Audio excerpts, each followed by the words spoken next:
Welcome back to Birds of a Feather. This is your daily Baltimore sports podcast. My name is Nathan Stroud, and today we're going to be going over the Orioles' 5-1 win over the Seattle Mariners. We've won 4 straight games now. The Orioles go on the road in Seattle at the start of a 6-game road trip and get the win in Seattle against the Mariners. The pitching was excellent. The offense was excellent. This was a very exciting game for the Orioles. The game just ended literally like less than 5 minutes ago. Wanted to hop on here and get this recording done because this was a very exciting game for this team. Lots of stuff happened. Big return by Colton Cowser, goes out there and gets a home run in his return game from the IL. Colton Cowser is officially back. Tomoyuki Sagano goes out there and once again has an excellent start for the Orioles. He goes 7 innings and only gives up 1 run. Once again, Tomoyuki Sagano just continues to be the best pitcher on this Orioles roster and one of the bigger surprises of the MLB season and somebody who should really be considered for that Rookie of the Year race. The offense was going in there. They were, producing runs. They were getting base hits. They were scoring runs. Obviously, Colton Cowser hit that solo home run to extend the Orioles' lead a little bit. But we only gave up 1 run this entire game. The pitching was excellent in this game once again, just like the pitching has been over the past, 5 or 6 or even 7 games now. The pitching has been excellent for this team, and the Orioles are going out there and doing what they need to do to win. W-I-N, win. That is all that the Orioles should be thinking about doing right now. Obviously, with the horrible start that this team had, they are in no position to lose a series or even really lose any sort of games going forward. And the Orioles have really kind of taken that agenda. They've realized what's at stake with this season and how important these games in June are. And they're undefeated in the month of June, and they are also on a 4-game winning streak. This is the best we've seen the Orioles play all season, this little stretch right now. And it's really cool to see because this team needs this right now, especially with the trade deadline coming up. Not necessarily soon, but in the coming, next month, obviously. We'll see what happens with that, obviously. But the Orioles do have to figure out by then what they want the season to be, whether they want to, continue on with the season and try and be aggressive and make the playoffs and see what can happen, or are they going to, still be in a pretty bad spot and try and sell at the deadline. We'll see what happens with that. But again, this Orioles team should be focused on getting to 500. That's all they should be thinking about right now. And they're doing a good job of cutting down this deficit. They're 13 games below 500 right now. And this was just an amazing game to watch for the Orioles. Obviously, if they win one of the next 2, they'll take this series and we move on with that. But 4 straight wins for the Orioles. Very proud of this team. Very proud of how we're fighting back in this season after everything that's happened to us with the injuries and the starting pitching problems. We've really regrouped, settled in. The pitching's been great. The offense has been doing enough to win, and it's been really great O's baseball to watch. So let's just get right into this game. Going over this game for the Orioles. Obviously, the Orioles win this game 5-1. The Orioles are 13 games below 500, so still a lot of work to be done. But just last week, this team was 18 games below 500. So they've made some big progress. They've made some big strides. And they're really going out there and doing their thing right now. Obviously, this is their 4th win in a row. Obviously, they swept the White Sox and won this game against the Mariners. But what an excellent game this was for the Orioles. Going over the offense, the offense put up 13 total hits and scored 5 runs off of that. They also left 7 guys on base, so there obviously was some more opportunities for these guys to score. But 3 for 9 with runners in scoring position isn't too bad. 5 total runs on 13 hits. Also got walked twice. 15 total base runners. 5 runs, 7 left on base. Not too bad for this offense. And very timely hits as well. It wasn't necessarily just the home run ball. Only 1 run was scored this game off of a home run, and that was obviously Colton Cowser's home run in his return. That was the only home run that was hit in this game. But all the other runs were scored off of RBIs and just getting good base hits and producing runs in a good way. So going over the offense, Jackson Holliday obviously got the leadoff in this game. He went 1 for 5 with an RBI. Also struck out twice, but Jackson Holliday continues to just go out there and get hits for this team and continues to go out there and just be a good leadoff guy. Jackson Holliday 1 for 5 with an RBI. Adley Rutschman. This is somebody who I want to talk about And I'm so happy with how we performed today and how everything happened today with Adley, because he had a great day, had some amazing at-bats. Some of the best at-bats I've seen in Adley's career happened in this game. Adley went out there, went 3 for 5 with 2 runs scored. A 3-hit day by Adley. That was the most by any Oriole today. And this is a guy who a lot of Orioles fans, and not even just Orioles fans, baseball fans in general, myself included, who was really thinking about the potentially that Adley Rutschman could potentially get traded by the trade deadline if he continues to be on the slump that he's in, that he's been on for a pretty long time now. We're coming on almost a year now that he just hasn't been himself. We've had these games here and there where Adley shows that he is still Adley Rutschman, like today, but we just have to find some consistency when it comes to Adley. But an excellent game for him today, a 3-hit day, 2 runs scored. Didn't bring in a run, but he did score 2 runs himself. An excellent day for him. This is the Adley Rutschman that we know and love, and this is the Adley Rutschman that we know is a base-hitting machine. Not necessarily a true power hitter, but somebody who can just get on base, whether that's getting walked or getting base hits. That's why we drafted him number 1 overall back in 2019, and that's why this is the player that we know and love. This is the player that we know he can be. And it would be really cool to see Adley Rutschman get hot right now, especially in the middle of this winning streak. And, you know, the tides could really be starting to turn, not only with Adley, but this Orioles team as well. Gunnar Henderson has a 2-hit day. He goes 2 for 5 in this game. Ryan O'Hearn continues to just be an excellent player for this team, continues to be the best Orioles hitter this season. He has a 2-hit game, and he also brings in a run. Ramon Urias, it was his birthday today, so shout out Ramon Urias, happy birthday. He goes 0 for 3, but he does get the scoring started in the first inning with a sac fly. A little birthday sac fly for Ramon.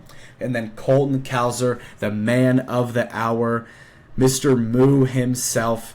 Colton Cowser made his return from IL today. He got activated yesterday, in the middle of the day yesterday, got activated off of IL, got reinstated back to the team. I think we just DFA'd Cooper Hummel for assignment, which obviously, you know, he didn't mean anything to this team anyway. But Colton Cowser was obviously the big story of this game. He came back from IL. He's been gone for a very, very long time. The last game that Colton Cowser played before tonight was on the 30th of March. So he didn't play any games in April or any games in May. So he missed literally over 2 months of action for this team. But he finally made his return, and he came out there and started it off with a bang. Went 1 for 4 in this game with a run scored, an RBI, and obviously the solo home run that he hit. Solo home run by Colton Cowser in the 6th inning really just extended the Orioles' lead just a little bit more. But obviously, this is the Colton Cowser that we know. We know what he's capable of. Obviously, in my opinion, he should have won Rookie of the Year for the American League last year. I don't think it should have gone to Luis Hill. I think it should have been. I think it should have gone to Colton Cowser. But that's a conversation for another day. Colton Cowser is back. Obviously, this is a huge name getting back for the Orioles. Him and Jordan Westburg were the 2 biggest names that and the 2 biggest missing pieces that were missing on this team. You know, of all the injuries that we have, including the pitchers. These are like Jordan Westburg and Colton Cowser are 2 every single day players that are going to play every single day. Obviously, your everyday third baseman and your everyday, you know, right fielder. Obviously, Colton did start this game out at center field because of the Cedric Mullins injury. So, you know, Colton's probably going to be moving around the outfield a little bit until we get guys like Cedric and Tyler O'Neill back. But Colton Cowser went out there, obviously got the home run. It was really cool to see him go out there and get a home run in his first at-bat. And also, this is the first home run of the season for Colton Cowser. So that's really cool to see from him and really cool to see how he did. And just cool to see him overall, you know, come back and have a great game. This is actually the 2nd home run of the season by Colton Cowser. I forgot that he got one back in March. I mean, March feels so long ago. Obviously, everything that's happened with this team. I mean, I feel like it's been a lot, obviously, with all the injuries and bad pitching of this, you know, team. You know, whatever. You know, this team's gone through a lot. But Colton Cowser is back. He's ready to go. The Moo Man himself is back. The Milkman is back, Colton Cowser, and that's just something to be happy about. Kobe Mayo did get the start in this game, and it was really cool to go out there and see him get another base hit. He went 1 for 4 in this game with a run scored. So Kobe Mayo, again, he got his first RBI last week. He's had a pretty slow start to the MLB, but he also has not played, barely any games at all when you look at it from a big picture. We called him up, in the second half of last season to see if he could bring a spark. He didn't do anything last season. He started off the season in AAA, and, this guy is one of the top prospects in baseball. He is a top 10 prospect in baseball. The Orioles' number 2 prospect behind Samuel Basallo. This is a guy who's a young, a young future hopeful star who a lot of people have, super high, and somebody who's dominated the AAA scene and just the minor league scene in general. And I think this is now 2 games back to back where Kobe Mayo has gotten a hit.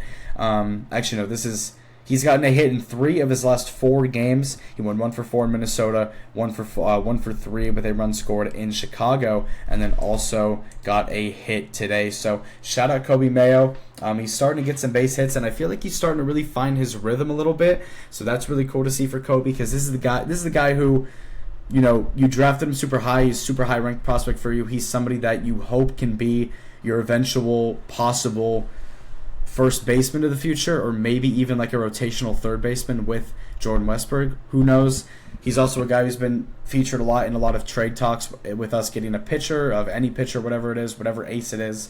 Kobe Mayo's been thrown in all those conversations. So we'll see what the future of Kobe Mayo is, but no matter what happens, I'm still rooting for him.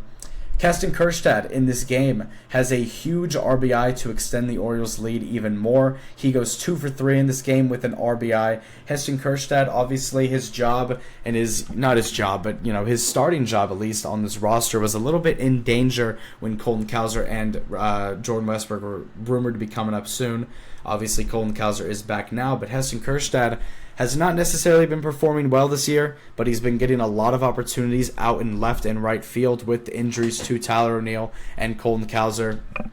But now that Colton Cowser is back, we'll see what Keston Kjerstad's playing time is. I think he's going to be the everyday right fielder still until we get, either Ramon Laureano back or Tyler O'Neill back, or, whatever it is. We'll see what happens. But Keston Kjerstad does have a multi-hit game today. There was 4 Orioles in this game who had multi-hit games: Adley Gunnar, Ryan O'Hearn, and Keston Kjerstad. So it's nice to see him go out there with, his job against the wall, backs against the wall there, and him going out there and performing and getting really big base hits in this game. And then Dylan Carlson batted 9th today and went 1 for 4. His average has gone up to a 222. Obviously, Dylan Carlson, nobody really looked at him as somebody who was like anything, but he has been performing pretty well. He's getting on base for the Orioles, and sometimes that's all you can really ask. But enough about the offense. We got to go over and talk about the player of the game, and you can even argue him alongside Ryan O'Hearn. These guys are the players of the season for the Orioles. Tomoyuki Sagano goes out there and gets a big win. He's 5-3 on the season, and when you have a pitcher who's 5-3 on a team that's 13 games below 500 and have one of the worst records in baseball, if you're a starting pitcher as a positive record, that is really, really saying something. So Tomoyuki Sagano is 5-3 on the season. He went 7 innings in this game, gave up only 5 hits and 1 walk and only 1 run.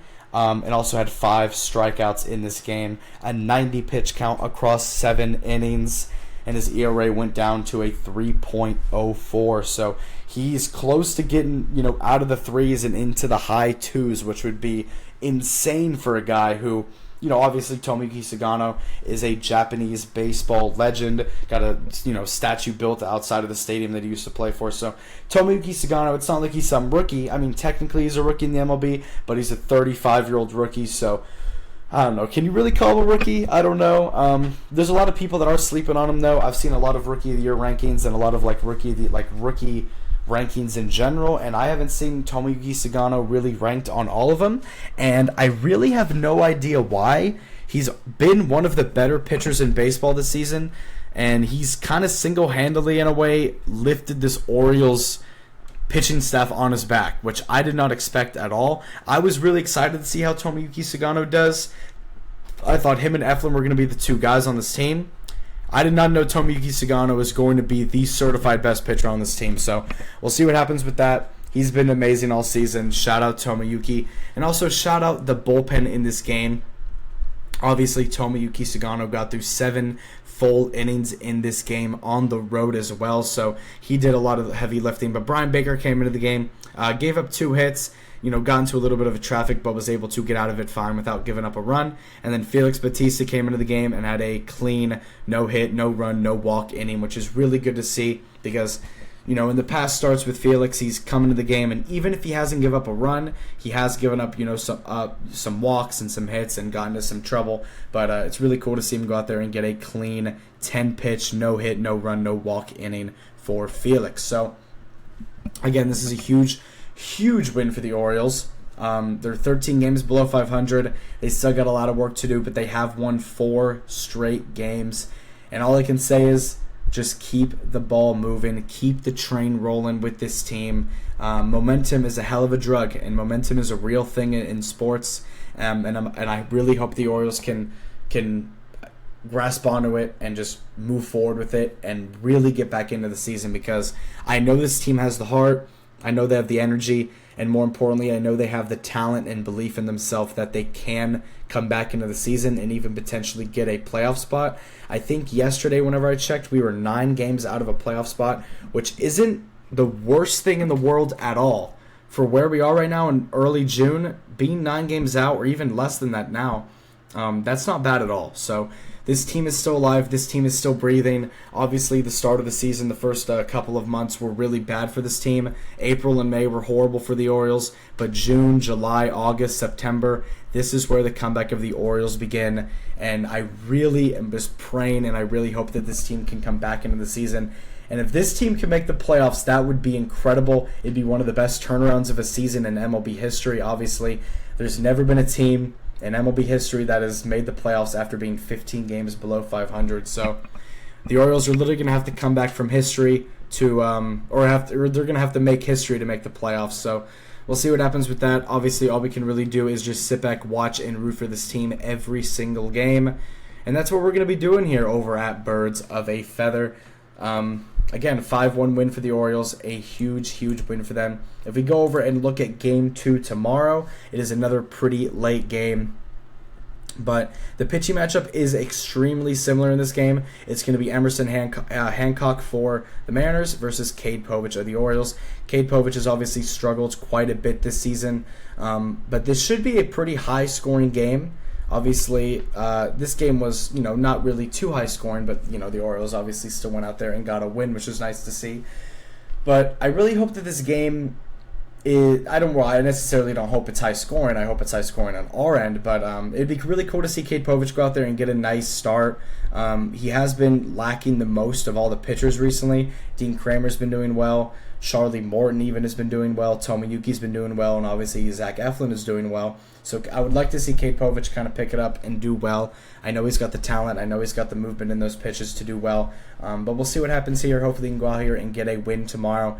If the Orioles win tomorrow, they would have won 5 straight games if they win tomorrow. And not only that, if they do go out there and win tomorrow, that is another series win. That would be back-to-back series wins for the Orioles, which is exactly what they needed to do to get back into the season.